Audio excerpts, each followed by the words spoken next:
IBCC पहले ये 1970 से जब बना था तो inter board committee of chairman था। उसके बाद 2023 में हमने एक्ट बनवाया मिनिस्ट्री ऑफ फेडरल एजुकेशन और लॉ डिवीज़न ने, और ये अब बन गया इंटर बोर्ड्स कोऑर्डिनेशन कमीशन।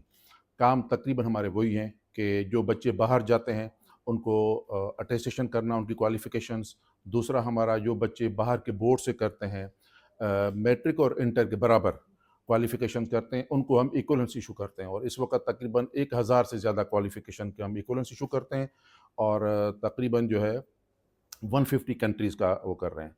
तीसरा जो हमारा काम था वो बोर्ड्स के दरमियान कोऑर्डिनेशन का काम था कि जो एग्ज़ाम रिफॉर्म्स हम लाते हैं, क्योंकि सबसे बड़ा मसला इस वक्त जो है वो हम चैलेंज फेस कर रहे हैं रोट लर्निंग से कंसेप्चुअल की तरफ आ रहे हैं, तो आजकल उस पे काम कर रहे हैं। और चौथा को करिकुलर एक्टिविटीज़ है, जमा यानी बोर्ड से लेकर इंटरनेशनल लेवल तक हम स्पोर्ट्स के मुख्तलिफ कॉम्पिटिशन करवाते हैं।